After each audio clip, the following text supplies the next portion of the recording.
Don't we all just love a good weight loss story? The struggle of having to deal with years of ridicule from the public, or maybe even ridicule from yourself, is finally coming to an end as you conquer this massive feat in your life. The constant nagging pain or discomfort from carrying all this extra mass all the time is of no longer a concern to you or a burden until reality sets in.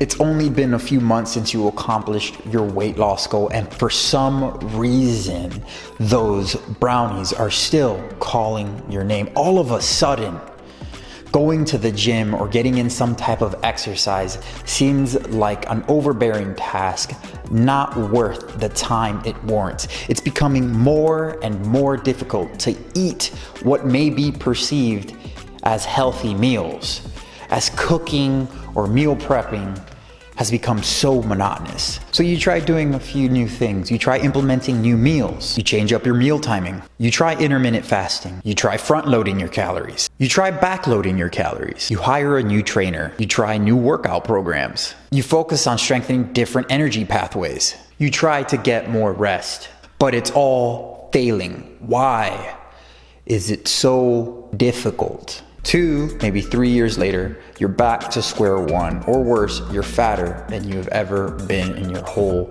life. Take this guy, for example. His name is Ray Stewart, and if you've ever watched the show Fit to Fat to Fit, which was created by, surprise, one of the most mighty professors of the month and unrenowned fuckstick phenomena himself, Mr. Drew Manning. Ladies and gentlemen, give a round of applause. All right. Oh, you fucking turd, you. How's the business of fucking people over with that keto bullshit? It's going good? All right. You go fuck yourself now. Run along with the keto fucker. And Tony, you got something to say? Stick it up your ass. All right, thanks, Tony. Such a gentleman, such a nice guy. So anyways, let's get back on topic here. Ray Stewart was a participant on a show called Fit to Fat to Fit, which documents the weight loss journey of a chosen morbidly obese person and an assigned trainer who purposely gains a hefty amount of weight in a very short, small amount of time so that the trainer and the morbidly obese participant, in this case Ray Stewart, can lose the weight together. The point of this show is so that the trainer and the viewers watching at home have a better or a more empathetic understanding of what it is to be morbidly obese and all the negativities associated with carrying all this extra mass. I'll be the first to admit the show was great. It was very well produced. The concept is very unconventional, but attracting. The editing I thought was on point, and it was just an overall solid show to watch, in my opinion. It was kind of extreme, but I thought it was really entertaining. But nonetheless, Ray Stewart did great on the show, and I believe lost about 150 pounds, maybe a little less than that, in a year or so. He was under the tutelage of his trainer, who was JJ Peterson, and JJ Peterson did a great job himself. He gained about 60 pounds, I think, in 4 months, and then lost the same 60 pounds he gained within 4 months as well too, 4 months after that. So total of 8 months to gain and lose 60 pounds, which is just absolute insanity, but pretty damn entertaining. Now, the weight loss between JJ and Ray was pretty drastic in numbers, not realistic, but nonetheless, it's a very good, like, feel-good, heartwarming type of story if you enjoy this genre of TV shows. But there is a problem. You see, the TV shows eventually come to an end, and life continues to move forward. This is Ray Stewart as of 2019, and this is, I mean, it's pretty heartbreaking to see, as this guy, it looks like the guy has gained a substantial amount of weight since initially losing it between what I believe was the years of 2015 and 2016. Now, I don't want to, jump to conclusions here. We don't know why Ray gained all this weight again. All we can tell is the guy has gained a lot of weight since he lost a lot of weight. Now, is it because of a medical condition? Did he just stop eating healthier? Is it because of exercise, lack of exercise, or maybe lack of sleep? We don't know, but what we do know, and maybe some people watching this video right now may have experienced at one point of their life or another, is that this is a very common occurrence with morbidly obese individuals, or even overweight individuals. When they lose weight, you know, they lose weight, and then after some time, give it a few months, maybe a year or two, they gain all the weight right back. Of course, we can always refer to the broad study and show that a primarily plant-based diet is the best diet to lose and maintain weight on your own. But unfortunately, the study was only for like about a year, if I remember correctly. It's just a year. And we don't know what happened to the participants after that study was done. Like, how are the participants doing today? On top of that, the sample size is actually pretty small. Now, it seems there isn't too much data on long-term evidence of morbidly obese individuals who have substantially lost a good amount of weight, and their results, and how the results are doing 5, 10, 20 years after the initial weight loss. But I was able to come across this one study with regard to 14 participants from the Biggest Loser competition that actually showed their results.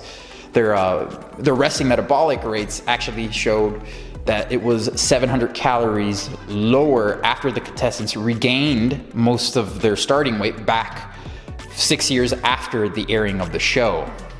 Their resting metabolic rate actually dropped 6 years later after regaining a whole bunch of weight. They weren't even at their fattest, but yet somehow they'd had some type of metabolic damage. What also has to be taken into account is that these contestants were on just like enormous caloric deficits and were exercising at super high intensities and durations that just are not realistic or even healthy, which may have contributed to jacking up their metabolisms that much more. And with all that said, what we can draw from the contestants of The Biggest Loser and Race Stewart is that if you are morbidly obese, you probably shouldn't kill yourself with excessive, insane workouts or exercises and starvation diets.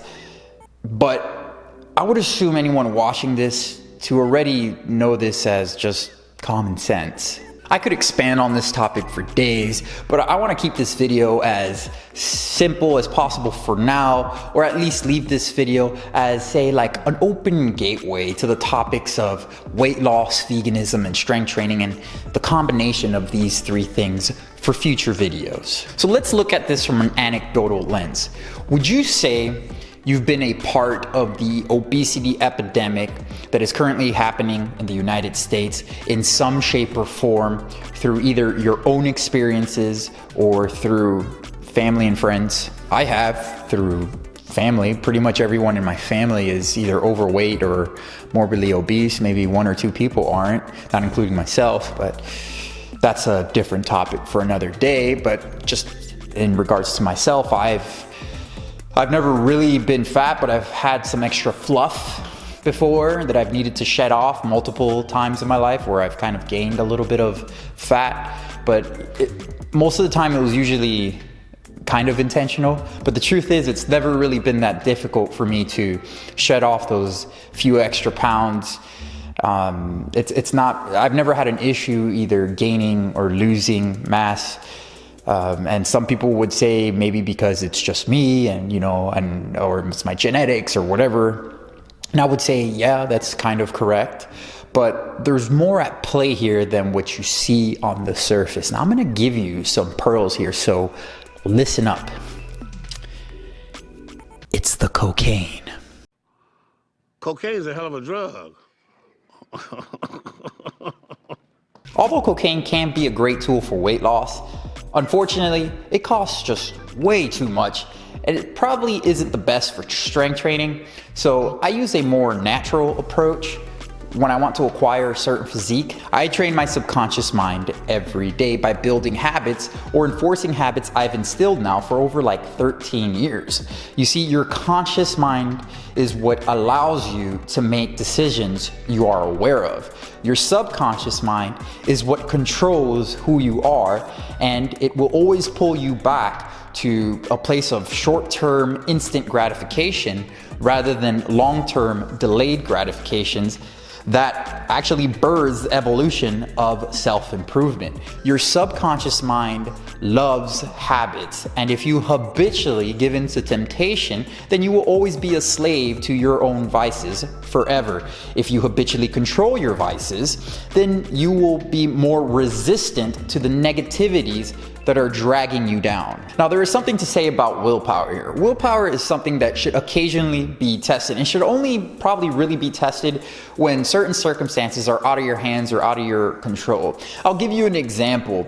If you have a food addiction, like most Americans do, most are probably not aware that they have a food addiction, but nonetheless they have a food addiction, then it would probably be best to not have any type of junky foods in your home. That way your home is not a place where you drain your willpower or have to tap into it constantly, or put it to the test, because those donuts and ice cream or whatever junk food you bought is going to continuously keep calling your name. Why are you going to put that extra stress on yourself when it's not necessary? Your home should be a place of positivity and enriching delights, and not a home that is constantly forcing you to make massive efforts towards not indulging, if you will.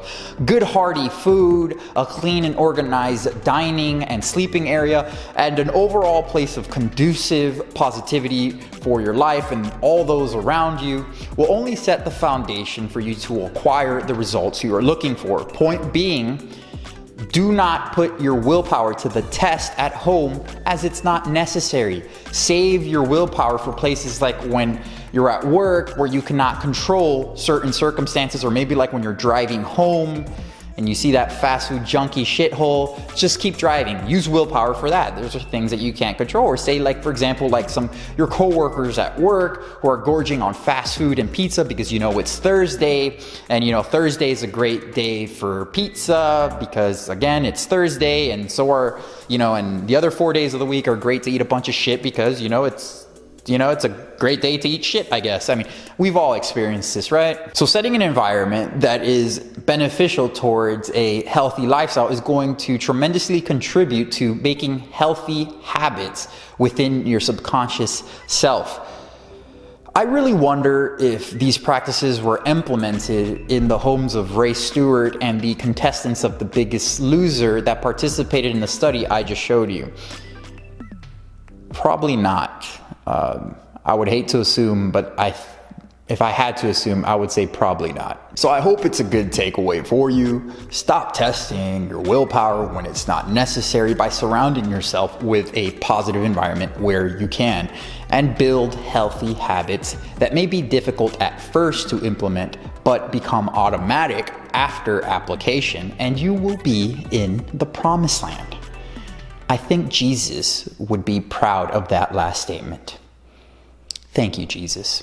Or you're welcome. So that's it, ladies and gentlemen. Please let me know what you think in the comment sections down below. Why is America in such a state of obesity, or why is the obesity epidemic so out of control? Is it getting worse? Why is it getting worse? What's it going to take to reverse it or stop it? Will it ever come to an end? Please let me know what you think in the comment sections down below. As you know, I love to engage with all of you. You know I appreciate all of you. Please do your boy a favor. Make sure to hit the like, subscribe, and ding dong button if you haven't already. You guys know who I am. I'm the Natural Hulkster. I want to thank you for watching. And please stay tuned for the next one.